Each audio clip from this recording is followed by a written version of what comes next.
गीता में अर्जुन को स्वयं भगवान कह रहे हैं कि उस परमेश्वर की शरण में जा, उसके लिए उन संतों के पास जा जो तत्वदर्शी हो। इसी प्रकार हजरत मोहम्मद को उनका अल्लाह कह रहा है कि कोई और पूर्ण परमात्मा है, उसको पाने के लिए उन तत्वदर्शी संत की तलाश कर। वो प्रभु कौन है, ये जानने के लिए कृपया अवश्य सुनिए जगत गुरु तत्वदर्शी संत रामपाल जी महाराज के अमृत वचन। दर्शकों, जगत गुरु संत रामपाल जी महाराज के अद्भुत अलौकिक सत्संग प्रवचनों ने हिंदुस्तान में ही नहीं बल्कि विश्व में एक आध्यात्मिक ज्ञान की क्रांति ला दी है। लाखों श्रद्धालुओं ने हमें इन सत्संगों के प्रसारण के लिए बधाई पत्र भेजे हैं। इसके साथ साथ कुछ श्रद्धालुओं ने कुछ शंकाएं भी हमारे को भेजी हैं। हमने उन सब श्रद्धालुओं की शंकाओं के निवारण के लिए संत रामपाल जी महाराज से भेंट की तथा महाराज जी से उन सभी शंकाओं का निवारण जाना, जिसकी जिज्ञासा हमारे दर्शकों में बनी हुई है। तो आइए अब जानते हैं परम पूज्य जगत गुरु तत्वदर्शी संत रामपाल जी महाराज से आपकी हर शंका का समाधान। महाराज जी, गीता ज्ञानदाता गीता अध्याय 7 के श्लोक 18 में अपनी गति को अनुत्तम क्यों कह रहा है तथा उत्तम और अनुत्तम का क्या अर्थ होता है? पुण्यात्माओं, जैसे अभी तक किसी भी हम अपने धर्म गुरु से पूछा करते थे कि श्रीमद् भगवत गीता अध्याय नंबर 7 के श्लोक नंबर 18 में गीता ज्ञानदाता अपनी गति को अनुत्तम क्यों कह रहे हैं? अनुत्तम, तो ये क्या कहते हैं कि अनुत्तम नहीं कह रहे हैं, अनुत्तम का उन्होंने अर्थ बदल दिया। कहते जिससे उत्तम कोई और ना हो वह अनुत्तम कहलाता है। अरे फुटे भाग हमारे, ऐसे गुरु मिले हमें। अनुत्तम, अनुत्तम माने बैड अंग्रेजी में, और उत्तम गुड श्रेष्ठ। कहीं पर बैड लिखा हो किसी सेंटेंस में और उसका अर्थ कोई गुड लिख दे तो कितनी बुद्धि होगी उस इंसान की। क्योंकि अब गीता अध्याय नंबर 7 के श्लोक नंबर 16 से लेकर 19 तक क्या कहा है? आपने गीता खूब पढ़ रखी है। अब सिर्फ एक श्लोक दिखाऊंगा, 7वें अध्याय का 18वां और 19वां 2। उसमें क्या कहा है कि ये सभी मेरी भक्ति, यो 7वें अध्याय के 14वें श्लोक में कहा ना, ये मेरी भक्ति। 13वें श्लोक में कहा कि ये मेरी भक्ति भी ना करते। तो अब 7वें अध्याय के 16वें श्लोक में कहा कि मेरी भक्ति भी अर्जुन 4 प्रकार के करते हैं। यानी जो ब्रह्म साधना करते हैं, वेदों अनुसार साधना करते हैं, वो 4 प्रकार के हैं। एक अर्थार्थी, अर्थार्थी माने तो धन लाभ प्राप्ति के लिए जंतर मंत्र भी करता है, तो वेदों के मंत्रों से ही अनुष्ठान करता है। वो ओम जय जगदीश रे, स्वामी जय जगदीश रे, जय गणेश देवा, इस तरह की आरती नहीं गाता वो केवल वेद मंत्रों से ही अनुष्ठान करता है। लेकिन फिर अर्थ माने संकट निवारण के लिए, वो भी वेदों के मंत्रों से ही अपना अनुष्ठान करता है। और तीसरा जिज्ञासु होता, घर से निकलता परमात्मा प्राप्ति के लिए। फिर बहुत से संतों के पास से जो ज्ञान ग्रहण करता है उसका वक्ता बन जाता है। ये भी काम नकली है। ये तीनों रिजेक्ट कर दिए। और चौथा बताया ज्ञानी। ज्ञानी उसको कहते हैं जिसको ये पता लग गया, आत्म ज्ञान हो गया कि मनुष्य जीवन परमात्मा प्राप्ति के लिए ही प्राप्त होता है। फिर परमात्मा ज्ञान हुआ कि पूर्ण परमात्मा के बिना मोक्ष नहीं हो सकता, न देवताओं की पूजा से, केवल पूर्ण परमात्मा से ही, भक्ति से ही मोक्ष होगा। तो इन संत ऋषियों को, महर्षियों को तत्वदर्शी संत ना मिला, जिस कारण से इन्होंने अपन निष्कर्ष करके ब्रह्मा जी से प्राप्त ज्ञान के आधार से ओम नाम को परम अक्षर ब्रह्म का मान लिया, आग के अंगार को बर्फ मान लिया अज्ञानता से। तो इन्होंने, ये तो उनको फाइनल हो गया कि मनुष्य जीवन मिला इसलिए है कि मोक्ष हो, नहीं तो इसका यूज नहीं कति, व्यर्थ है। और फिर ये भी ज्ञान हो गया कि एक परमात्मा की भक्ति करनी चाहिए, आन उपासना ब्रह्मा विष्णु महेश, इन देवताओं की भक्ति से बात नहीं बने, ये फाइनल हो गया। तो उन्होंने केवल ओम नाम का जाप और हठ योग जैसे ब्रह्मा जी से प्राप्त हुआ था वो करने लग गए। तो गीता ज्ञानदाता कहता है कि वो ज्ञानी जो है ना वो मुझे पसंद है, क्योंकि उन्होंने ब्रह्मा विष्णु महेश की पूजा छोड़ दी और ब्रह्म साधना करते हैं, उनको मैं अच्छा लगता हूं, उनका समझ में आ गया। तो अब कहता है कि ये उदार आत्मा ज्ञानी आत्मा है तो नेक, लेकिन इनको तत्वदर्शी संत मिला नहीं जो परम अक्षर ब्रह्म का ज्ञान करा दे, जिस कारण से ये सभी मेरे वाली घटिया गति में स्थित रहे। इसका अर्थ ये बनता है हरियो नको न, वो तो अनुत्तम मान सर्वश्रेष्ठ गति, भगवान अपनी गति को अश्रेष्ठ कैसे कहेगा, हरियो कहने लग रहा। अब दिखाता हूं आप देखिएगा सातवें अध्याय का 18वां पढ़ेंगे। गीता अध्याय नंबर श्रीमद् भगवद गीता अध्याय नंबर 7 का और श्लोक नंबर हम 18 पढ़ेंगे। ये 18 उदारा सर्वे एव एते ज्ञानी तु आत्मा एव मे मतम। ये कहता मेरे विचार में मेरे मत में ये ज्ञानी आत्मा तो माने तो है, सर्वे सर्वे माने सारी, उदारा माने श्रेष्ठ, ये उदार आत्मा है जितने जो ज्ञानी आत्मा है, ज्ञानी चौथे प्रकार के। आस्थित सही युक्त आत्मा माम एवं अनुत्तमाम गतिम। ये क्या कह रहा है कि ये सभी अच्छी आत्मा है और ये ज्ञानी मेरे विचार में, और ये लेकिन मेरे वाली माम अनुत्तम गतिम, मेरे से मिलने वाली जो गति स्थिति यानी लाभ है उस घटिया है, वह घटिया अनुत्तम अश्रेष्ठ है, उसमें ही आस्थित हैं, उसमें ये उसी में सीमित हैं, उसी पर आश्रित हैं।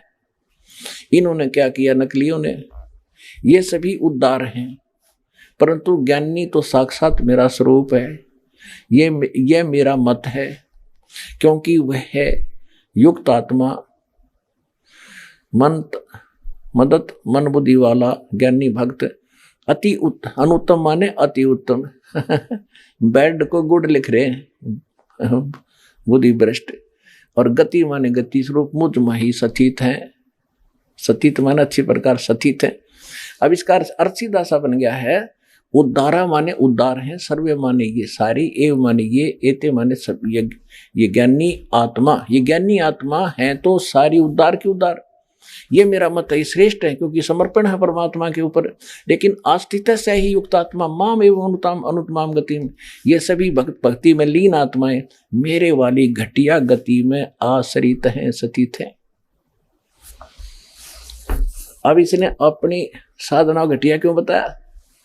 जैसे दास ने बहुत बार बताया आपको, और आज भी क्लियर किया इस सत्संग के दौरान। जैसे आपको बताया कि ऋषियों ने हठ योग तो ले लिया ब्रह्मा जी से, इसको आकाशवाणी हुई थी, देवी भागवत के 3रे स्कंद में कभी पढ़ाएंगे आपको कंप्लीट, उसमें लिखा है।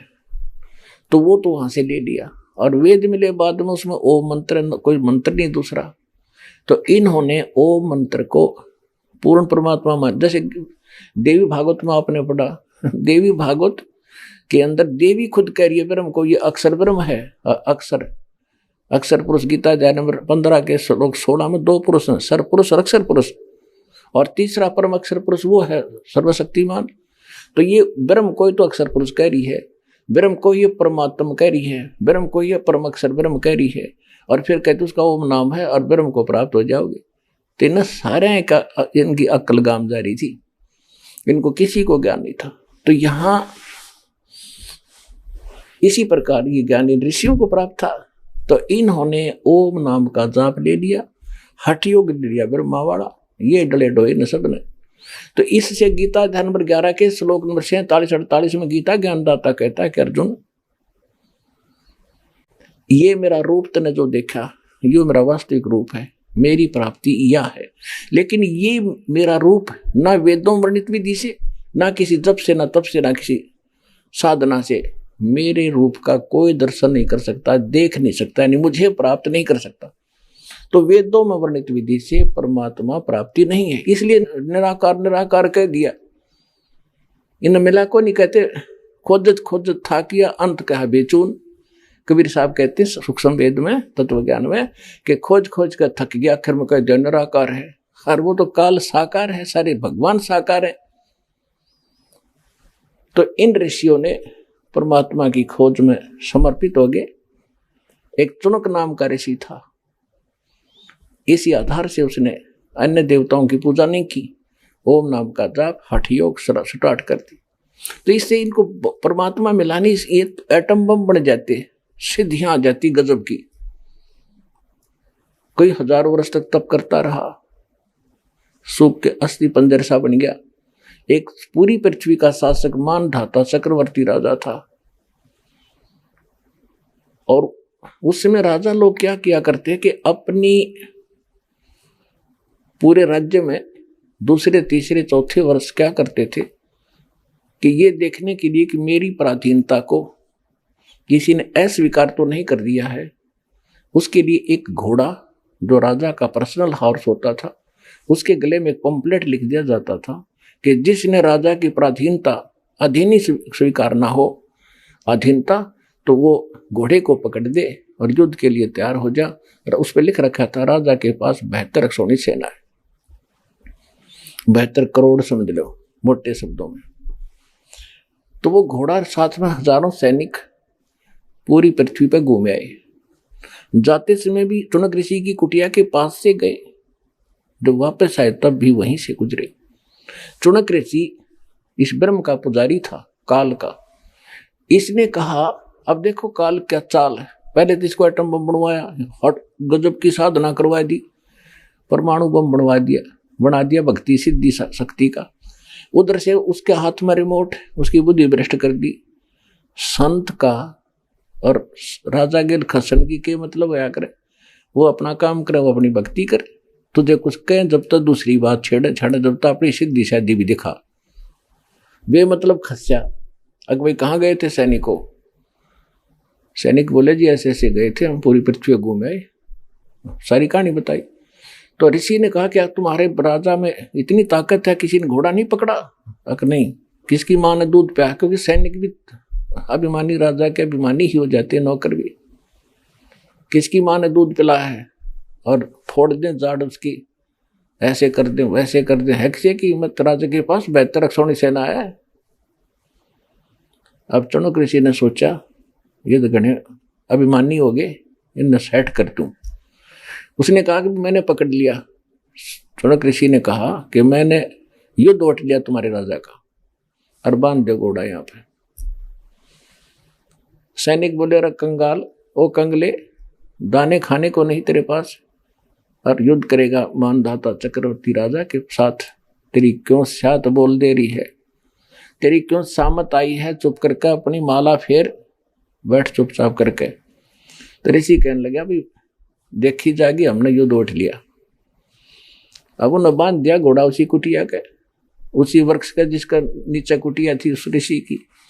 राजा को जाकर नमक मिर्च लगा के बता दिया जी आज एक व्यक्ति ने हिम्मत करी है आपके घोड़े को बांधने की, कल दूसरे का सिर उठेगा। निपदा इवल इन द बिट, बुराई को सटाट में समाप्त कर देना चाहिए। राजा ने कहा ठीक है मंत्रियों, दोनों जाओ। 72 अक्षौणी सेना की 4 टुकड़ी बना दी, 18 करोड़ की। उधर से उस कर्म ठोक ने, ऋषि ने, उस काल के पुजारी ने अपने जीवन में जो कमाया था उसके 4 डले बना लिए, 4 पुतली, परमाणु बम बना दिए, 4 सिद्धि तय। वचन जैसी शक्ति किसी चीज में नहीं है, ये विज्ञान तो फेल है वचन के सामने। अब राजा की 18 करोड़ सेना आई, उसने एक पुतली परमाणु बम छोड़ दिया, 18 करोड़ को कत्लेआम कर दिया। समझ में नहीं आया उनका कहां से तीर आवे हैं। राजा ने दूसरी टुकड़ी भेजी, ऋषि ने दूसरा परमाणु छोड़ दिया, यानी 72 करोड़ सेना की 4 टुकड़ी उस ऋषि ने नाश कर डाली, 72 करोड़ जीव मार दिए। अपने आत्माओं यहां बताता है, गीता ज्ञानदाता कहता है इसके साथ के बनेगी फिर इस ऋषि के साथ। अब तक इसने टीटी पाक के और 72 करोड़ जीव मार दिए। देखो जीव हिंसा कोई किसी हथियार से कर दो, या अपने श्राप से कर दो या अपने किसी सिद्धि साधना से कर दो, वो तो पाप ही है।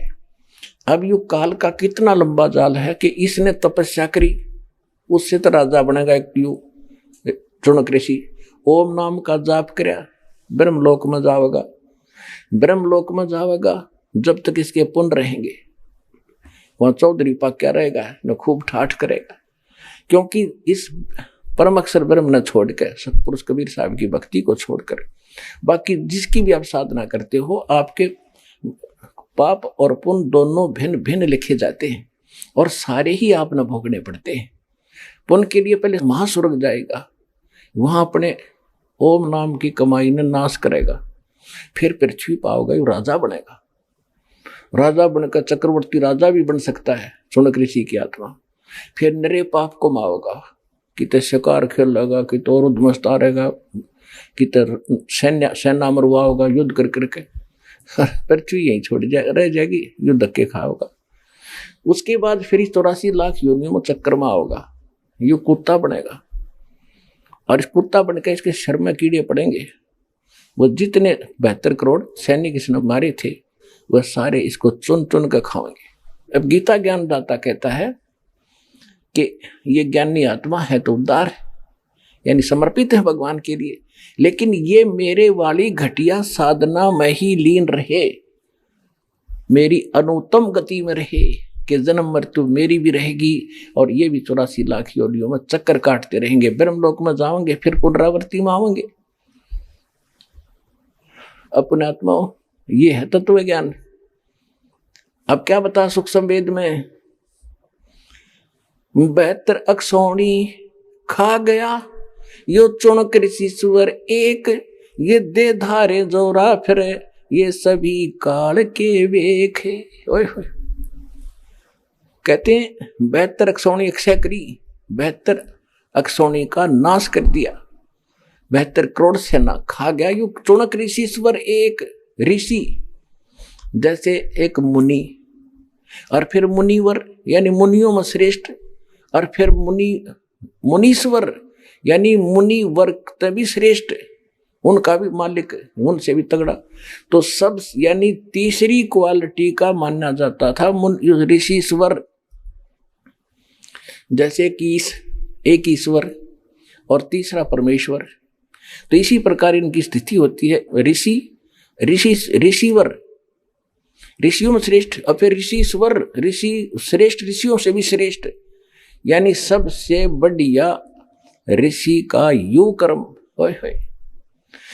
72 अक्षौणी खा गया ये चुनक ऋषि सुअर एक, ये दे धारे जोरा फिर ये सभी काढ़ के वेखे। ये तुमने दिखे भगत। और ऋषि कहते हैं चलती फिरती मौत है, ये तोब के गोले थे, ये दे धारे मौत, जोरा माने मौत या चलती फिरती मौत। कोई थोड़ा सा बोल पड़ेगा तेरा नाश होगा, नाश कर सको तुम भला कैसे कर सकते, क्योंकि तुम काल के पुजारी, ये भला कर ही नहीं सकता जीव का।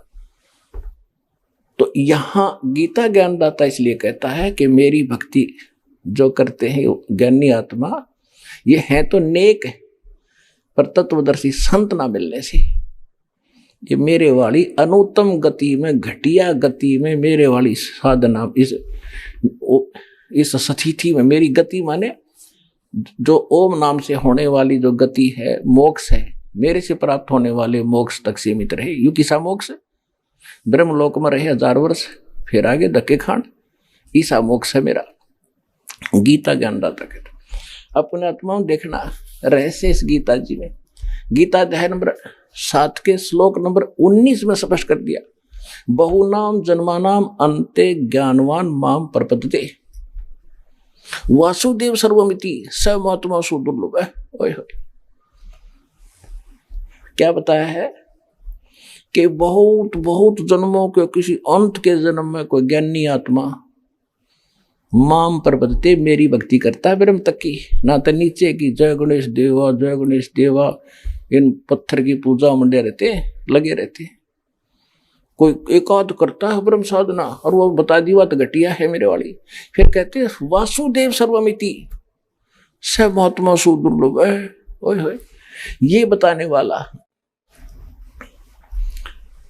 कि वासुदेव का अर्थ क्या होता है, जिस परमात्मा का सबके ऊपर अधिपत्य हो, वो सर्वशक्तिमान सर्वगतम ब्रह्म, उसको वासुदेव कहते हैं। वेद में वासुदेव परमेश्वर कबीर जी के लिए उपमात्मक लिया गया है।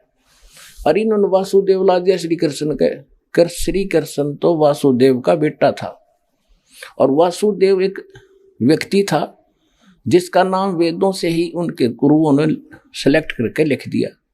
श्री कृष्ण वासुदेव नहीं था, ये तो एक ब्रह्मांड में एक विभाग का मंत्री है, सतोगुण विभाग का। और परम अक्षर परम पूर्ण परमात्मा असंग ब्रह्मांड के स्वामी है, वो है वासुदेव। और वही पूजा के योग्य है, वही मोक्षदायक है, वही पाप नाशक है, और वो सबका मालिक है, सबका धारण पोषण करने वाला। कहते ये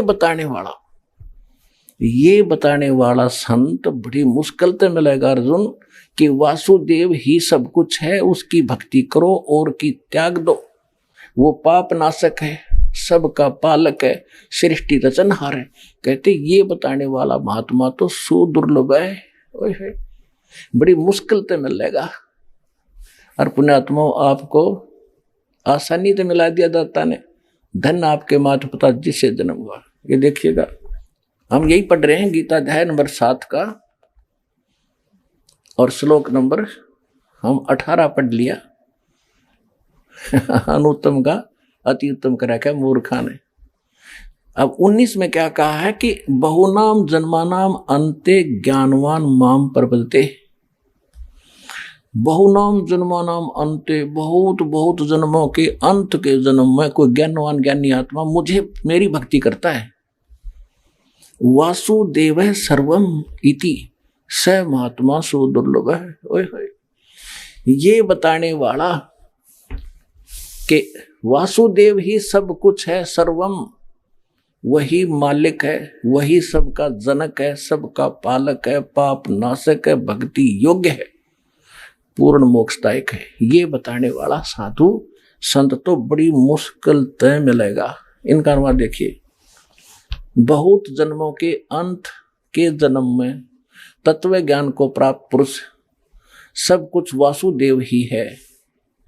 यानी नीचे लिखा भी उन्होंने, अर्थात वासुदेव के सिवा अन्य कुछ है नहीं। बिल्कुल सही है। इन वासुदेव श्री कृष्ण मान रखा था, ये उस पर कह रहे, इसका अर्थ ये सही है, सब कुछ वासुदेव ही है। इस प्रकार मुझको बचता हुआ महात्मा सुदुर्लभ है। कर दिया ना अज्ञान, इन्होंने बकवाद कर दी सारी। इसका सीधा सा अर्थ है, देखो संस्कृत पढ़ेंगे हम। बहुनाम जन्मानाम अंते ज्ञानवान माम प्रपद्यते। बहुत बहुत के अंत के किसी जन्म में ज्ञानी आत्मा मेरी भक्ति करता है। और वासुदेव सर्वमिति, वासुदेव ही सब कुछ है। इति यह बताने वाला स महात्मा सुदुर्लभ है। वो संत तो बड़ी मुश्किल तय मिलता है। एक समय परमात्मा मिले थे आदरणीय गरीबदास साहिब जी को, कबीर साहब, गांव छुड़ानी, जिला जलंधर, हरियाणा। उसके पश्चात उनको ये ज्ञान पर कंप्लीट दे ही दिया था, अपने से परिचित करा दिया था, सतलोक ले गए थे, वापस छोड़ा था। तो उस एक समय पंजाब का रहने वाला लुधियाना के पास एक वासियर गांव है, वहां का एक 800-900 बीघे का जमींदार था सरदार जी। उसका नाम था राम राय। ये सिंह तो गुरु गोविंद सिंह के बाद लगाने लगे हैं, पहले तकरीबन मिलते जुलते हिंदुओं वाले नाम ही थे इनके। तो उसको एक दिन कभी गरीबदास जी की वाणी ब्रह्म वेदी सुन ली किसी भगत के द्वारा, जो गरीबदास जी का शिष्य था। उससे उसने पूरा एड्रेस लिया उस संत का। वो आकर्षित हो गया इस वाणी पर, किसी महापुरुष की वाणी, और अब वर्तमान में जीवित है, तो लाभ उठाना चाहिए, क्योंकि ये वाणी के बनबज हैं। सिख पंजाब के लोग बड़े आदर करते हैं पर संतों की वाणी का और संतों का। अब वो वहां से चल पड़ा एड्रेस लेकर छुडानी गांव का, 200 किलोमीटर पैदल आया। किधर रेल, थोड़ी बहुत ट्रेन भी ना होंगी जब तक, जैसे तैसे वो छुडानी पहुंचा। अब उसने क्या सोच रखा था, ये लंबा प्रकरण बन जाएगा, मैं बताता हूं आपको। तो जब गरीबदास जी से मिला, उन्होंने ज्ञान सुना, सारा ज्ञान सुन के तो दाना दाना गिन दिया गरीबदास जी ने। तो वो कहने लगे महाराज ये ज्ञान तो आज तक किसी ने बताया नहीं हमारे को। परमात्मा बोले कि हम सुल्तानी नानक तारे दादू को उपदेश दिया, जात तुलाहा भेद नहीं पाया काशी माए कबीरवा, कि आपके नानक जी को भी परमेश्वर मिले थे, उनको ज्ञान था लेकिन उस वाणी को समझ नहीं सकते तुम। तो क्या कहा कि तत्व भेद कोई ना कहे। उसका नाम झुमकरा भी था, क्योंकि गांव में दो दो नाम रख लिया करें गांव में। एक तो राम राय उर्फ झुमकरा, यानी वो गढ़ा डामाडोल सा दिमाग का आदमी था। एक बात ने कई बार पूछा करता, अविश्वास सा रहता था उसको, जिस कारण से गरीबदास जी ने उसको इसी नाम से पुकारा था। झुमकरा उर्फ नाम झुमकरा था। झुमकरा से ज्यादा जाना जाता आदमी जिसका शॉर्ट नाम हो ना मुंह में, वही ज्यादा प्रसिद्ध होता है। तो इसलिए अपने गरीबदास जी के ग्रंथ में एक अंग है झुमकरा, जो सरदार जी को समझाया था। क्या कहा था? तत्व भेद कोई ना कहे रे झुमकरा, ये पैसे ऊपर नाच सुनो राई झुमकरा। कोटो मध्य कोई नहीं रे झुमकरो, और वो में कोई गर्क सुनो राई झुमकरा। के तो पैसे ऊपर नाच हो रहा है, ये संत नहीं है, इनको तत्व भेद है ही नहीं, ना कोई जानता ना कह सकता। और कहते करोड़ संतों में कोई संत नहीं मिलेगा इस तत्व भेद का ज्ञाता, तत्व ज्ञान का ज्ञाता। कोई अरबों में कोई गर्क सुनो रहा झुमक रहा, अरबों में। वही हो, अब पूरे विश्व की कितनी आबादी है? 5 अरब से ऊपर, और 5 अरब के अंदर एक ये दास है जो तत्व ज्ञान का ज्ञाता वर्तमान के अंदर है।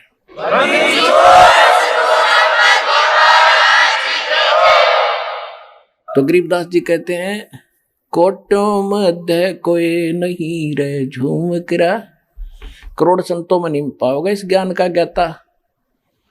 और कंप्लीट कोरस हो उसके पास, पूरे मंत्र हो। ग्रक माने saturated, complete in all respect. देसी भाषा ग्रक, यानी कति कंप्लीट, जिसमें कोई कसर ना हो, ऐसा संत।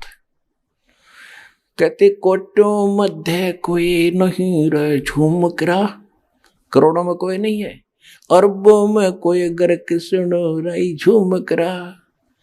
तो यहाँ गीता जी भी वही कहती है, बहु नाम जन्माना मनते ज्ञानवान माम पर्वते, वासुदेव सर्वमिति स महात्मा सुदुर्लभ है। कि ये बताने वाला कि वासुदेव यानी सर्वशक्तिमान परमात्मा जिसका सबके ऊपर आधिपत्य है, वो वासुदेव है। जैसे ब्रह्मा जी, विष्णु जी, शिव जी, ये सबके ऊपर, सबके मालिक नहीं है। वासुदेव माने सबके ऊपर जिसका वास है, जो सबका मालिक है। ये केवल ब्रह्मा विष्णु महेश एक एक विभाग के एक ब्रह्मांड में मालिक है। ये कुल के मालिक वासुदेव नहीं है। सरपुरुष यानी ज्योति निरंजन कालीन का पिता ब्रह्म, ये केवल 21 ब्रह्मांड का मालिक है, ये कुल का मालिक नहीं, ये वासुदेव नहीं है। अक्षर पुरुष केवल 7 सिंह ब्रह्मांड का मालिक है, ये कुल का मालिक नहीं है, ये वासुदेव नहीं है। परम अक्षर ब्रह्म ये ओवरऑल कंट्रोलर है, सब का मालिक है, ये वास्तव में वासुदेव है, वो कबीर परमात्मा। हम सुल्तानी नानक तारे दादू को उपदेश दिया, जात जुलाहा भेद न पाया, वो काशी महे कबीर हुआ। गरीबदास साहिब जी को परमात्मा ले गए थे सतलोक सचखंड, वापस छोड़ा था, तब उन्होंने बताया। नानक साहिब जी को भी परमात्मा लेकर गए थे, वापस छोड़ा। और भी दादू साहिब जी को भी, बहुत से महापुरुषों को जिनके शुभ नाम दास बार बार आपको दोहराता है। तो क्या बताया है कि अनंत कोट ब्रह्मांड का एक रति नहीं भारे, ये सतगुरु पुरुष कबीर हैं कुल के सृजनहार। वो कौन कबीर? काशी जात दुलाहा भेद नहीं पाया, काशी माए कबीर हुआ। ये है वो परम अक्षर ब्रह्म, जिसके विषय में गीता ज्ञानदाता 18वें अध्याय के 62वें श्लोक में और 18वें अध्याय के 66वें श्लोक में कहता है कि अर्जुन, सर्वधर्मान परिताज माम एकम शरणं व्रज, अहम तवा सर्व पापे भ्यमोक्षामि मा शुच।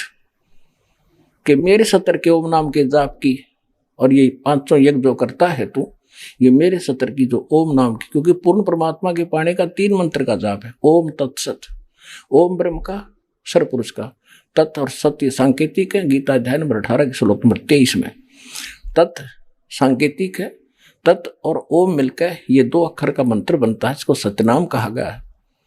और सत ये सार नाम है, ये परम अक्षर ब्रह्म का मंत्र है।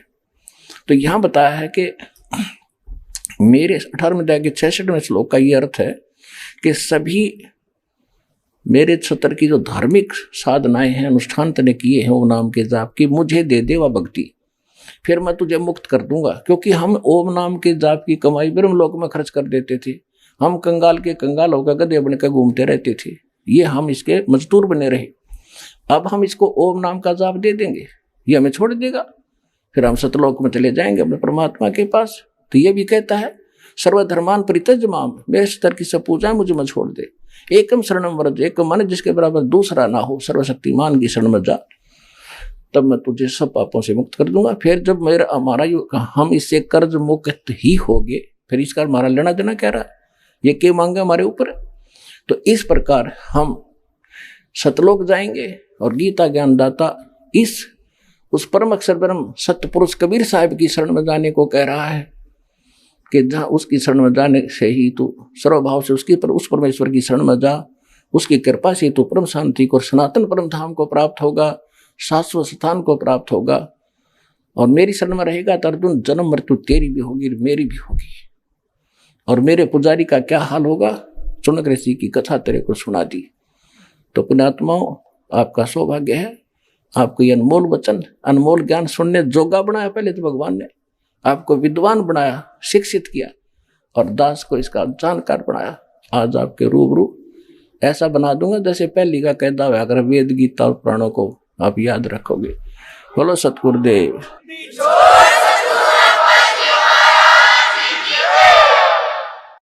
आइए अब हम उन श्रद्धालुओं के अनुभव जानते हैं जो जगत गुरु तत्वदर्शी संत रामपाल जी महाराज जी से दीक्षा प्राप्त कर चुके हैं तथा उनके द्वारा बताए गए भक्ति मार्ग पर चल रहे हैं। नमस्कार सर।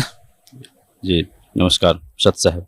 क्या शुभ नाम है जी आप जी का? मेरा नाम नगीना प्रसाद सिंह उर्फ नगीना दास। जब से संत रामपाल जी महाराज के शरण में आया हूँ तब से मैं अब दास हो गया हूँ। मेरा नाम है। सर कहाँ से आए आप? मैं बिहार समस्तीपुर जिला में वकालत करता हूँ, सिविल कोर्ट समस्तीपुर में। सर परम संत सतगुरु रामपाल जी महाराज की शरण में आने से पहले आप कौन सी भक्ति करते थे? मैं संत रामपाल जी महाराज की शरण में आने से पहले मैं शुरू से बचपन से मैं कबीरपंथी ही हूँ, लेकिन मुझे ये पता भी नहीं था। जब यहाँ आया हूँ इस सतगुरु के शरण में, उसके बाद मैं समझा हूँ कि कबीर साहब क्या हैं। वो पूर्ण परमात्मा है, परम अक्षर ब्रह्म है। मैं इससे पहले सिर्फ यही जानता था कि कबीर साहब एक धानक थे, छोटे से परिवार में एक शूद्र के रूप में उनको माना जाता था, और एक ऐसे मुझे सही ढंग से पता भी नहीं था जो कबीर साहब क्या हैं। यहाँ आने के बाद मुझे पता चला है कि कबीर साहब क्या हैं, और उनकी जो मैंने पुस्तक पढ़ी भक्ति सौदागर संदेश, वही किताब पढ़ करके मैं यहाँ। सर आप बचपन से ही अपने आप को कबीरपंथी बता रहे हैं, तो किस संत से आप जुड़े हुए थे? कहाँ से आपने नाम उपदेश ले रखा था? मैं सीतामढ़ी के एक सहदेव दास हैं, हमारे पूर्व गुरु थे।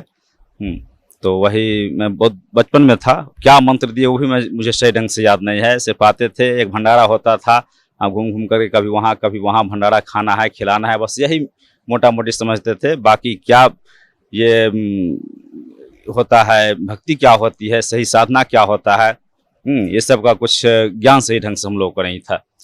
सर परम संत सतगुरु रामपाल जी महाराज की शरण आपको कैसे प्राप्त हुई? जी वही जो मैंने पुस्तक पढ़ा, और यहाँ आने का मेरा सबसे बड़ा ये हुआ कि मेरी एक भतीजी थी, भतीजी अभी है, उसका नाम है पुष्पा रानी नाम है, लगभग 12 साल की अभी है। उसको 2009 से मान इस तरह का बीमारी, और उसकी माँ, दोनों को इस तरह का बीमारी पकड़ा। उसकी माँ को 3 बार ऑपरेशन हुआ पटना PMCH, जो PMCH के हेड ऑफ द डिपार्टमेंट है सर्जरी विभाग के, उन्होंने भी उसका ऑपरेशन किया। उससे पहले 2 बार ऑपरेशन हो चुका था, कहीं कोई बीमारी का ठौर ठिकाना नहीं लगता था। इसके बाद झाड़ फूक करने वाले बहुत से तांत्रिक आए हमारे यहाँ, मैंने जो जहाँ कहता था वहाँ लेकर के मैं उसको जाता था, दोनों माँ बेटी को, अंत में फिर भूत प्रेत का चक्कर होने लगा, बहुत झाड़ फूक होने लगा, कहीं से कुछ नहीं। तो मैंने वही पुस्तक पढ़ा था, मैं किताब ले गया था, वही कोर्ट में मैंने किताब खरीदा था 10 रुपया में, भक्ति सौदागर संदेश, और उसको मैं तो थोड़ा कम भी पढ़ा, मेरा छोटा भाई है जिसकी बेटी और पत्नी के बारे में बतला रहा हूँ, वही उसको ज़्यादा पढ़ा करता था। और वही बतला कि ऐसे ऐसे स्टेटमेंट उसमें देखते हैं, जो ऐसे ऐसे मैंने एम्स से जो रिफ्यूज है, अपोलो से रिफ्यूज है, ऐसे ऐसे जो किसी भी तरह का भूत प्रेत का चक्कर कहीं से नहीं ठीक हो रहा है, वहाँ जाने के बाद वहाँ नाम लेना है और ठीक हो जाना है। तो ये सब बात सुन करके हम लोग को लगा जब कहीं कोई उपाय नहीं है, और हमारे ससुर जो थे और हमारी पत्नी और वो जो जिसका ऑपरेशन हुआ है मेरे भाई की छोटी पत्नी, वो सब जय गुरुदेव पंथ से जुड़े हुए थे मथुरा। हम तो बचपन से कबीरपंथी थे, लेकिन लोग जय गुरुदेव पंथ से जुड़े हुए थे लगभग 8-9 साल पहले से। और वही हमारे ससुर जी का कहना था कि और कहीं से नहीं ठीक होगा तो अंत में तो जय गुरुदेव के यहाँ जाने के बाद ठीक हो ही जाना है, वो तो परम संत है। हालांकि हम लोग बीच में कहते थे कि इस तरह से हम लोग, क्योंकि साथ में भी हम किताब लिए थे और उस समय से उस किताब को बराबर अध्ययन करते थे हम दोनों भाई, तो हम लोग कहते थे नहीं भाई परम संत तो वही हैं। और सतगुरु क्या मतलब, जब उसमें पढ़ते थे तो हम लोग को उसमें पहली बार हम लोग जाने कि कबीर साहब ही परम अक्षर ब्रह्म है। हाँ, और सबसे ऊपर थोड़ा आश्चर्य भी लगा कि ये सब लोग ब्रह्मा विष्णु महेश को कहते हैं, ये वो, तो ब्रह्मा विष्णु महेश से ऊपर का तो ज्ञान ही नहीं हम लोग के पास था। पहली बार पढ़ा कि ब्रह्म और पर ब्रह्म और परम अक्षर ब्रह्म, ये सब के बारे में तो पहली बार उस किताब में जाना। और उसके बाद तब कह कि तो क्या हुआ, जब हमारे ससुर साहब वो दोनों माँ बेटी को लेकर के अंत में जब कहीं से कोई चारा नहीं लगा, कोई रास्ता नहीं बचा, तो मथुरा में लेकर के आए। और जब वहाँ 15 दिन वहाँ रहे, 15 दिन में जब उनको कोई उपाय नहीं हुआ, वहाँ क्या होता था, जो जैसे माथे पर आशीर्वाद देना है, कुछ करना है तो 500 रुपया लेकर के जाओ तो आशीर्वाद मिलेगा। हाँ, इस तरह का। तो वहीं से उन्होंने फिर कहा कि अब तो कोई रास्ता लग नहीं रहा है, हम कहे एक बार आप ट्राई करके देख लीजिए, हमने किताब में पढ़ा है जिस तरह का स्टेटमेंट, जो विश्वसनीय नहीं लगता इस तरह का स्टेटमेंट, जो आप एक बार वहीं से वहीं उधर से ही लेकर के आप जाइए यहाँ, हरियाणा जाइए। यहाँ का हम लोग को पूरा पता भी नहीं था, तो हमने एक उसी किताब में एक स्टेटमेंट है, एक राम कुमार मास्टर साहब हैं, कोई हेड मास्टर है दिल्ली के, रिटायर्ड हेड मास्टर, उन्हीं का मैंने फ़ोन पकड़ाया, उनसे पूछा कि ऐसे ऐसे आपका स्टेटमेंट हमने देखा है किताब में, क्या वो सही है या कुछ बढ़ा चढ़ा करके दिया गया है, क्या है। तो उन्होंने बतलाया कि नहीं, एकदम उस परमात्मा की शरण में आप चले जाइए, एकदम यहाँ से जिंद के लिए गाड़ी पकड़िए, जिंद से वहाँ उनकी गाड़ी आती है, आप एकदम चले जाइए, चुपचाप चले जाइए, और जो भी हो, प्रेत बाधा हो, बीमारी हो, किसी भी प्रकार का कोई बात होगा तो वहाँ आप चले जाइए और एकदम वहाँ ठीक होना ही है। वो परम संत क्या, वो परमात्मा है। तो हमने वहाँ फिर अपने ससुर जी को कहा कि आप वहीं से मथुरा से ही चले जाइए, उधर से उधर। वो दोनों को लेकर के, दोनों माँ बेटी को लेकर के यहाँ आए। उस समय सत्संग समाप्त हो गई थी 2 दिन पहले। तो यहाँ आकर के नामदान लिए, नामदान लेने के बाद, और मेरी भतीजी का जो था उसको पीठ का दर्द इस तरह का था कि उसका इलाज कराते कराते, यानी समझ लीजिए जो अभी तक अल्ट्रासाउंड, एक्सरे, फलाना चला, जिस डॉक्टर के यहाँ जाते थे, हाँ, तो 1000-2000 का टेस्ट लिख देना है, ये वो, यानी कि किसी भी तरह से हम लोग माने मेंटली, पूरे परिवार मेंटली एकदम उसके पीछे एकदम पागल की तरह रहते थे। जब क्या उपाय होगा, दुनिया का कोई डॉक्टर या वैद्य या कोई झाड़ फूक करने वाला कोई हमसे 2-4-5 लाख रुपया एक बार ले ले, एक मुश्त ले ले और इसका दोनों माँ बेटी का इलाज कर दे, ठिका ले ले, तो ये होगा। लेकिन ऐसा कहीं कुछ चारा नहीं लगा। तो अंत में वही यहाँ आए, तो हम वही कहे कि आप जाइए वहाँ। तो इधर से इधर ही यहाँ आए, यहाँ नामदान ले, और हमारी भतीजी का जो पेट का दर्द था और पैर का दर्द, वो चल नहीं पाती थी सही ढंग से। आश्रम में वही बतलाया, फोन पर ही बतलाया कि वहाँ गए हैं और आश्रम के भीतर प्रवेश की है हमारी भतीजी के बारे में बतलाए, और बस पैर उसका सही हो गया। और उसके बाद जो उसकी माँ का जो स्थिति था, जो हमेशा मन भूत आ जाना, पहले तो था बीमारी का इलाज, 3 बार पेट का ऑपरेशन हुआ था, बाद में भूत प्रेत लगा, जो प्रेत बाधा है, उसके चक्कर में कम से कम 5 लाख रुपया से ऊपर हम खर्च किए होंगे। बीमारी से लेकर के 3 बार ऑपरेशन होना, और मेरी भतीजी का जो डॉक्टर के यहाँ जाता 2000-4000 का एक मैंने जांच लिख ही देता था। और इस तरह से करते करते तो हम लोग मैंने पैसे से एकदम बिल्कुल अति हो गए थे परिवार में, समझे कि नहीं। और हमेशा एक टेंशन बना था, इतना पैसा खर्च हो रहा है, उसके बावजूद भी कोई फायदा अगर होता है, एक पॉजिटिव रिजल्ट अगर उसका कुछ होता है, तो एक ये होता है कि चलो है मन को तसल्ली, चलो पैसा खर्च हो रहा है, लेकिन हाँ कुछ तो ये हो रहा है, लेकिन ऐसा कुछ नहीं होता था। तो इसके बाद यहाँ आने के बाद, यहीं नामदान लेने के बाद दोनों माँ बेटी आज बिल्कुल अच्छी है। मैं उसके 2 महीने के बाद मैं भी आकर के नामदान लिया। उसके बाद हमारे पूरे परिवार में दोनों भाई, हम ज्वाइंट फैमिली हैं, और हमारे भाई, उसके बच्चे, अपने माँ पिताजी सबको नामदान यहाँ से दिला चुका हूँ। मैं सतनाम भी मुझे मिल गया है पिछले साल।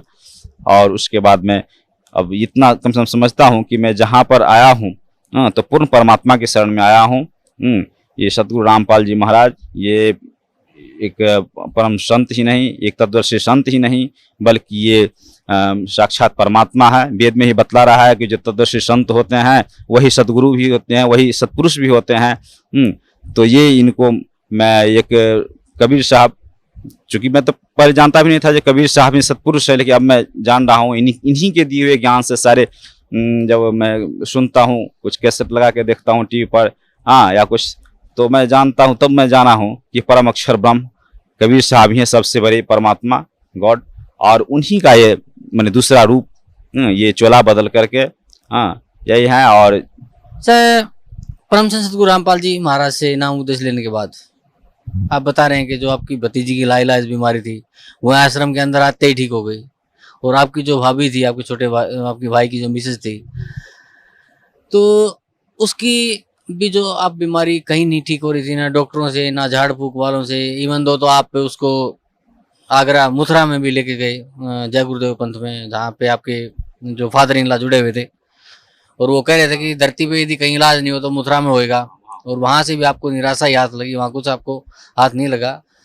फिर आप उनको भी यहाँ लेके आए, और परम संत सतगुरु रामपाल जी महाराज से नाम उपदेश लेने के बाद उनकी भी जो लाइलाज बीमारी थी वो ठीक हो गई। तो सर, भगत समाज को क्या संदेश देना चाहते हैं आप? यही मैं संदेश देना चाहता हूँ कि यहाँ हरियाणा, जिला हिसार हरियाणा, बरवाला में संत रामपाल जी महाराज की शरण में आवें। यही परम संत और परमात्मा भी हैं, और इन्हीं के शरण में आवे। पूरी पृथ्वी पर, चूँकि मैं और भी अन्य धर्म गुरुओं का मैंने सुना है, इनके साथ ज्ञान चर्चा भी मैंने सुना है, तो ज्ञान किसी के पास नहीं है। ज्ञान अगर है तो सिर्फ ये हमारे सतगुरु संत रामपाल जी महाराज के पास है। और तत्व ज्ञान से परिचित हो, पहले समझे, नहीं अगर उसको अथी हो तो बार बार सत्संग में आवे, उसमें कोई रोक नहीं है। और सत्संग में आकर के तत्व ज्ञान को समझे, और तत्व ज्ञान को समझने के बाद तब इनसे नामदान उपदेश लेकर के और अपना जीवन सफल करे। क्योंकि ज्ञान का अगर कहीं इस पूरी पृथ्वी पर अगर ज्ञान है तो सिर्फ यहाँ है, इस बरवाला ये सतलोक आश्रम में है। और यहीं से अपना उद्धार करावे, सतलोक जाए, मोक्ष को प्राप्त हो, मुझे नहीं। और सही साधना यही है। शास्त्र विरुद्ध साधना करने से कोई, गीता में ही बतलाया है, सतगुरु रामपाल जी महाराज ने बतलाया है कि गीता अध्याय 16 के श्लोक नंबर 23-24 में भी यही बतलाया गया है कि शास्त्र विरुद्ध साधना करने से ना तो उसकी गति है, ना कोई उससे मोक्ष है, ना उसका कोई उससे कोई लाभ है। इसलिए देखा देखी करने से, अब जैसे कुछ कर रहे हैं, जैसे हम लोग यहाँ जुड़े हुए हैं तो बहुत लोग दुसते हैं, हंसते हैं, बहुत लोग कहते हैं पागल हो गया, पूरा परिवार पागल हो गया, ये कहाँ न कोई प्रकार का तीर्थ करता है, न व्रत करता है, न कुछ करता है। तो इसी तरह की बहुत प्रकार से हम लोग को तिरस्कृत भी किया जाता है, लेकिन सबको मैं यथोचित जवाब भी देता हूँ। चूँकि सतगुरु का मैं सत्संग हमेशा सुनता हूँ, और इससे कुछ जो ज्ञान अर्जित हुआ, इससे सभी को मैं मुंहतोड़ जवाब भी देता हूँ। लेकिन फिर भी लोग मानने के लिए तैयार नहीं होते हैं। लेकिन फिर भी मैं सबसे रिक्वेस्ट भी करता हूँ, या किसी भी तरह डिस्कस भी करता हूँ कभी, तो कम से कम इतना जरूर कहता हूँ कि जाओ और वहाँ से अपना कल्याण कराओ। क्योंकि तत्वदर्शी संत आए हुए हैं पृथ्वी पर, और तत्वदर्शी संत हैं वही परमात्मा है। ये वेद भी बतलाता है, ये गीता में भी बतलाया गया है कि जो तत्वदर्शी संत हैं, जो ब्रह्म भी बतला रहा है, गीता में बतला रहा है कि जो परम अक्षर ब्रह्म जो है उनकी शरण में जा, उनकी पूजा कर। अर्जुन को करा जो उनकी पूजा कर। 18वां अध्याय का श्लोक नंबर 62 में करा कि तमेव शरणम गच्छ सर्वभावेन भारत तत्प्रसादात् परां शांति स्थान प्राप्यसि शाश्वतम। तो इस तरह से, और वो ब्रह्म ये भी बतला रहा है कि उसका ज्ञान मैं नहीं रखता हूँ, वो ज्ञान किस तत्वदर्शी संत से पूछ। तो तत्वदर्शी संत, क्योंकि अभी तक मैंने जितना भी देखा है, इनका कैसेट देखा है, इनका सत्संग सुना, उससे तो ये स्पष्ट है कि तत्वदर्शी संत यही हैं। किसी दूसरे के पास तो तत्व ज्ञान है ही नहीं। तत्वदर्शी संत यही हैं। और तत्वदर्शी संत के बारे उसी गीता में ये भी बतला रहा है कि तत्वदर्शी संत हैं वही सच्चिदानंद घन ब्रह्म के बारे में बतला है कि वो तत्वदर्शी संत हैं वही, जो ब्रह्म भी उनके बारे में नहीं जानता है। इतना तक कह रहा है कि मैं भी उन्हीं का शरण हूँ लेकिन मैं उनके बारे में नहीं जानता हूँ। उसके लिए किस तत्वदर्शी संत की खोज? तो तत्वदर्शी संत यही हैं और इनसे नाम दान लेकर के यहीं से अति करके और अपना मोक्ष करावे, अपना कल्याण, अपना जीवन सफल बनावे। यही हमारा भक्त समाज से यही मेरा संदेश है। यही जी, धन्यवाद आपका भाई साहब, बहुत बहुत धन्यवाद। नमस्कार सर। नमस्कार सर, क्या शुभ नाम है जी आप जी का? मेरा नाम गणपत दास है। सर कहाँ से आए आप? मैं ग्राम हरंदिया, पोस्ट गौरुआ, जिला भोजपुर, बिहार का रहने वाला हूँ। ऐसे मैं दिल्ली में रहता हूँ। सर परम संत सतगुरु रामपाल जी महाराज की शरण में आने से पहले आप कौन सी भक्ति करते थे?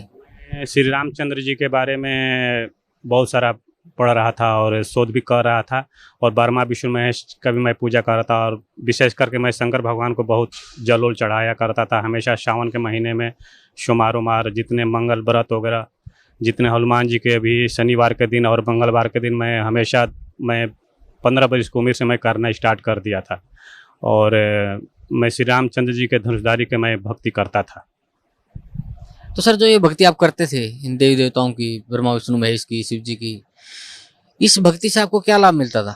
इस भक्ति से हमको कुछ लाभ नहीं हुआ और ऐसे केवल बस कथा कहानी सुनते थे, पढ़ते थे, लेकिन मेरा दिल नहीं मानता था कि ये इसमें कुछ मेरे भक्त मन नहीं लगता था। मेरे को दिल नहीं मानता था कि ये इष्ट लोग हैं, ब्रह्मा विष्णु महेश, मैं नहीं मानता था कि ये इष्ट लोग हैं और इनके भक्ति से मुझे कुछ लाभ नहीं हो रहा था। सर फिर आप परम संत सतगुरु रामपाल जी महाराज की शरण में कैसे आए? मेरा भाई एक फौज में है, वे पहले शिरडी के साईं बाबा के भक्त थे, फिर पुरुषपट्टी के साईं सतसाई के भक्ति करते थे। फिर उसने बताया 2011 में कि भैया एक हरियाणा में बरवाला में सतगुरु रामपाल जी महाराज आए, वो तत्वदर्शी संत है, वे परम संत हैं और उन्हीं के बारे में बताया। फिर मार्च में 2012 में मेरे को टेलीफोन करके बोला कि भैया आप रोज़ साधना चैनल देखो, आप तो सब गीता शास्त्र, सब मैं वेद शास्त्र वगैरह मैं पढ़ते रहता था, बहुत सारा किताब वगैरह मेरे काफ़ी रुचि था अध्यात्म में, मैं बहुत स्पिरिचुअल स्टडी करता था, मैं बहुत बुक वगैरह पढ़ता था। लेकिन जिस दिन मैंने टीवी ऑन करके देखा साधना चैनल, उसमें रामपाल जी महाराज, तत्वदर्शी रामपाल जी महाराज को जब मैं पढ़ा, उनका ज्ञान सुना, उसके बाद कापी किताब ले करके मैं बैठ गया और समूचा गीता का श्लोक को लिखने लगा। उसमें जितने भी श्लोक बोले थे गुरुजी, उसके जितने भी अर्थ कर रहे थे वो 100% सत्य था और मैं देख करके सुन करके तो मैं बड़ा चकित हुआ कि इस तरह के अभी जगत में कोई भी तत्वदर्शी संत नहीं है और इस तरह के गीता जी का कोई भी हिंदी अनुवाद करने वाला कोई नहीं है और जितने भी कर रहे हैं सरल ढंग से कर रहे हैं और उसमें जितने भी ज्ञान था एकदम सत्य था। और गीता जी में खोल खोल करके मैं तो बहुत बार गीता पढ़ा था, लेकिन मेरे को समझ नहीं आता था उसमें कि ब्रह्म क्या है, परम ब्रह्म क्या है, पूर्ण ब्रह्म क्या है, अव्यक्त भाव क्या है, उसमें ये सब बहुत सारे ऐसे ऐसे कठिन कठिन शब्द लेकिन समझ में नहीं आ रहा था। लेकिन जब से रामपाल जी महाराज गुरु जी हमारे जब उसमें ये कहे कि नहीं, इसमें श्री कृष्ण जी के शरीर में प्रवेश होकर के इसमें ब्रह्म काल बोल रहा है, जिसे गीता अध्याय 8 के 13 मंत्र में वो खुद बोले हैं कि ये जो ओम अक्षर है ये ब्रह्म का मंत्र है और ये पढ़ने, ये जाप करने से परम गति होती है, मतलब कि स्वर्ग लोक मिलता है। फिर 16 अध्याय में, गीता अध्याय 8 के 16 में भी लिखा हुआ है कि ब्रह्म लोक तो पुनरावृत्ति में है, कि गए हुए प्राणी भी उस संसार में फिर लौट करके आते हैं। तो मैं गुरु जी के शरण में आया, मैं पूरे गीता जी के सब श्लोक को मैंने छांट कर मैं उनका सब अध्ययन किया, तो मुझे एकदम बिल्कुल सत्य साबित हुआ। और मैं गुरु जी को मार्च 2012 से मैंने पूरा स्टडी उनका बात सुनने लगा, सब सत्संग में सुनने लगा, भाग करके बैंक से आ करके, और मैं रोज़ टीवी देखता था कि उसमें सब मैं लिखता था। मेरे को इतना अंडरस्टैंडिंग है कि जितने भी इस देश के जितने भी साधु महात्मा, जितने भी संत हैं, मैं उनका प्रवचन करीब करीब सुन रखा था, लेकिन मेरा दिल नहीं मानता था, मेरी आत्मा नहीं मानती थी कि ये लोग बोलते हैं, जितने भी लोग बोलते हैं, तो मेरे को ये समझ में आता कि नहीं, ये सब झूठ बोल रहे हैं, इनके पास कोई सच्चा ज्ञान नहीं है। और रामपाल जी महाराज के पास जब मैंने ये सुना तो बोला कि नहीं, 100% यही सत्य है, यही परम पिता परमेश्वर कबीर जी के रूप में आए हुए हैं और मैं इन्हीं को मान के कि नहीं, तत्वदर्शी संत है, मैं इनके शरण में जाऊं। फिर मेरा भाई टेलीफोन करता है कि भैया कब जाओगे आप बरवाला, करने के समय निकाल के जाऊंगा, क्योंकि वाइफ वगैरह से थोड़ा वे लोग कबीर जी के बारे में नहीं मानते थे। फिर 20 मई को सुबह में मैं 5 बजे अकेले उठ के चला आया महिपालपुर, नई दिल्ली महिपालपुर। वहाँ आते हुए मेरे को एकदम न्यू मारुति गाड़ी शोरूम से आई और मैं उसी गाड़ी में बैठ गया और आकर के मैं वे ISBT जो बस अड्डा है न्यू दिल्ली में, मैं वहाँ पर उतर गया। फिर वहाँ से जिंद के लिए गाड़ी पकड़ लिया। जिंद से फिर मैं बरवाला आया। बरवाला आने के बाद में गुरुजी का गाड़ी दिखाई दिया। फिर मैं जल्दी जल्दी उसमें बैठ गया। फिर आकर के गुरुजी को देखा तो मेरे को वही लगा कि परमपिता परमेश्वर सचमुच गुरुजी वही हैं जो टीवी में दिखाई दे रहे हैं, जो सत्य ज्ञान दे रहे हैं। मैं बहुत नाम दाम ले लिया। उसके बाद गुरुजी से मैं मिला और सब गुरुजी से बताया, गुरुजी ऐसे ऐसे। मैं खूब रोया उस दिन। गुरुजी आपसे कोई बढ़ करके नहीं है, यहाँ इस धरती पर या ब्रह्मांड में गुरुजी से कोई अच्छा ज्ञान देने वाला कोई नहीं है। यही तत्वदर्शी संत हैं और कबीर जी के रूप में आए हुए हैं। और तत्वदर्शी संत के बिना मिला ज्ञान को उपदेश बिना कल्याण होने वाला नहीं है मानव समाज को, मानव जाति को।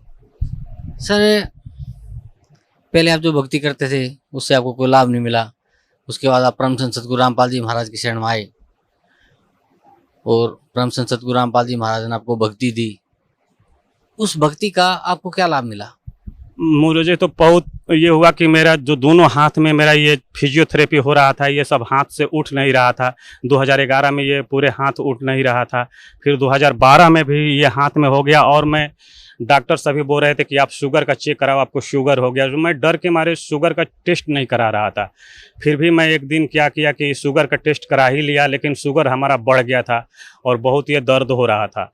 फिर मैं उस टाइम से मैं चीनी उनी खाना सब छोड़ दिया, चावल वगैरह भी खाना सब छोड़ दिया। अब मैं बोला कि हे भगवान कोई भी रोग दे दो, लेकिन ये फिजियोथेरेपी ये जो मैं 6-6 महीना मैं ये हाथ सब राम मनोहर लोहिया में मैं कराता रहा 6-6 महीना तक, लेकिन नहीं। फिर मेरा भाई कहा कि भैया आप नाम दाम ले लो, सब ठीक हो जाएगा। गुरु जी की कृपा से हमारा ये आते हुए यहाँ पर नाम दाम लेने के बाद में मैं बोल दिया कि मेरा तो गुरु जी चिनिया रोग है गोरा। फिर मैं खाने गया तो यहाँ बहुत चावल वगैरह भी था, तो सब भक्त लोग बताए कि खाओ, आप कुछ भी खाओगे आपको कुछ नहीं होगा। उस टाइम में बहुत खीर अच्छा बना हुआ था। मैं तो रो रो करके किसी तरह से मैं बोला कि पता नहीं क्या होगा। लोग बोले कि नहीं डरो मत, आप कुछ भी खा सकते हो, गुरु जी के शरण में आओगे आपका कुछ नहीं होगा। फिर मैं खाना स्टार्ट कर दिया। उसके बाद में मेरे को आज तक से अभी तक से कोई रोग नहीं हुआ। मुझे बुखार भी नहीं आया, चाहिए करके कुछ भी रोग नहीं हुआ है। मुझे पहला नंबर तो बहुत शांति मिली है। मुझे इस स्तर का ज्ञान मिला कि मैं क्या कहूँ, इस धरती ब्रह्मांड में कोई नहीं है। मैं कोई भी अगर लेक्चर देता है तो मैं टिप्पणी कर देता कि नहीं ये अशुद्ध बोल रहे हैं, ये कर रहे हैं, क्योंकि मैं 1983-84 से BBC लंदन वगैरह सब मैं सुनते रहता था। अब पूरे 15 वर्ष की उम्र क्या 10 वर्ष से मैं अध्यात्म स्पिरिचुअल स्टडी से मैं जुड़ गया था। श्री रामचंद्र जी के बारे में ये करना, फिर श्री रामचंद्र जी के गायत्री मंत्र, सूर्य भगवान के गायत्री मंत्र, शंकर भगवान को ओम नमः शिवाय, हमेशा शुभ सोमवार को मंगलवार को, मैं क्या बताऊं, लेकिन मेरे को कोई लाभ नहीं होता। लेकिन गुरु जी के शरण में आते हुए मुझे ये प्रथम बार लाभ ये हो कि मुझे पूर्ण ज्ञान मिल गया, मुझे एकदम शांति मिल गई। तो मैं किसी को नहीं समझता था कि कोई मेरे को हरा सकता है इस ज्ञान में कि ये स्पिरिचुअल स्टडी में, क्योंकि मैं सब वेद शास्त्र पढ़ रखा था। सत्संग भी मैं कर रहा था 1990 से, जब मैं 17 साल का था। तो उसमें वे लोग केवल राम कथा पढ़ाते थे। मैं बोला था बाबा से कि आप राम कथा सब ये होता है, ये सत्संग थोड़े है, सत्संग में तो सत कथा होनी चाहिए उसमें परमपिता परमेश्वर की।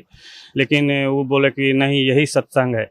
एक दिन की बात है कि 2000 की बात है कि मैं कबीर भवन एक है महिपालपुर में, वहाँ से मैं गुजर रहा था। कबीर बाणी को मैं शुरू से 4थे क्लास 5वां क्लास ले पढ़ रहा था। फिर ग्रेजुएशन करते हुए मैं सोचा कि कबीर साहब इतने बढ़िया बाणी बोलते हैं, लोग उनको धानक कहते हैं। तो मुझे बड़ा दुख होता था कि कबीर साहब को धानक, मेरे तो बड़ा गुस्सा आती थी कि ये कितना पवित्र ज्ञान है, कितना अच्छा बाणी बोल रहे हैं।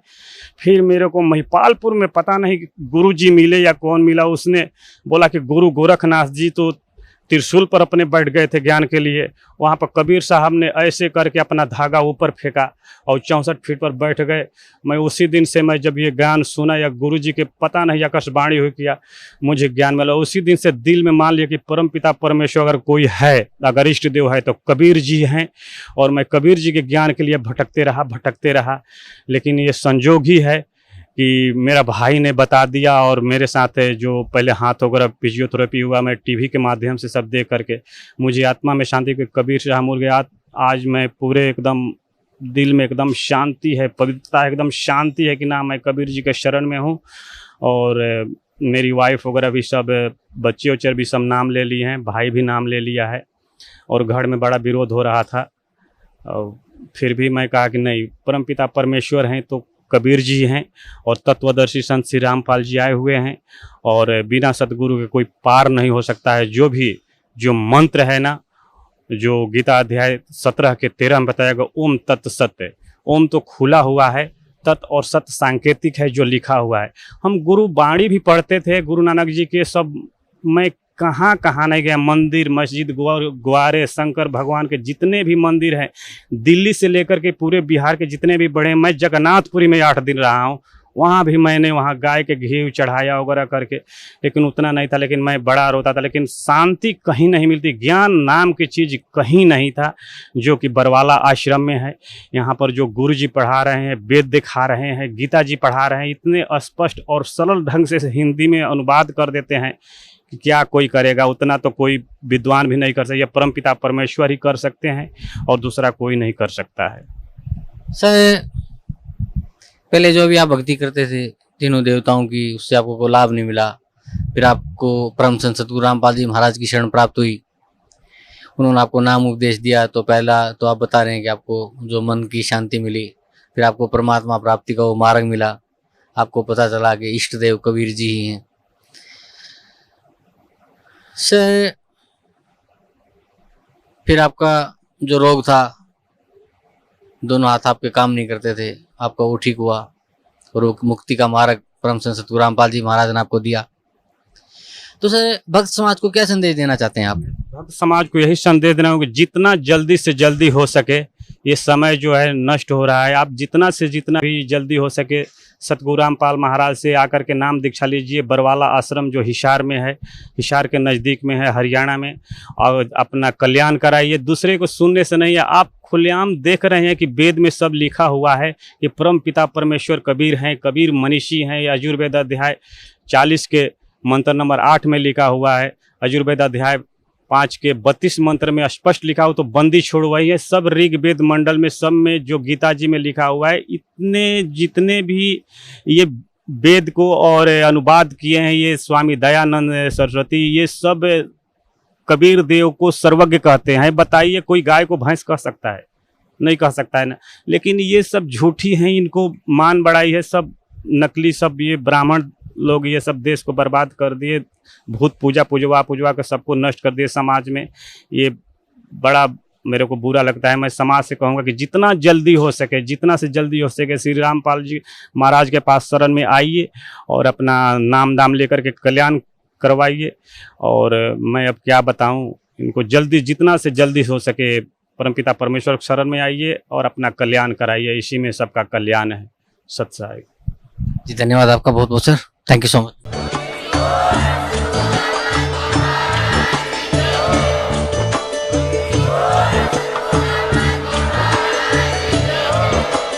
आप सुन रहे थे जगत गुरु तत्वदर्शी संत रामपाल जी महाराज जी के मंगल प्रवचन। अधिक जानकारी के लिए विजिट कीजिए हमारी वेबसाइट www.jagatgururampalji.org। संत रामपाल जी महाराज जी के शुभ आशीर्वाद से पूरे विश्व भर में 500 से भी ज्यादा नाम दीक्षा केंद्र हैं, जिन पर संत रामपाल जी महाराज जी द्वारा ऑनलाइन निशुल्क नाम दीक्षा दी जा रही है। अपने नजदीकी नाम दीक्षा केंद्र का पता करने के लिए संपर्क करें 8222880541।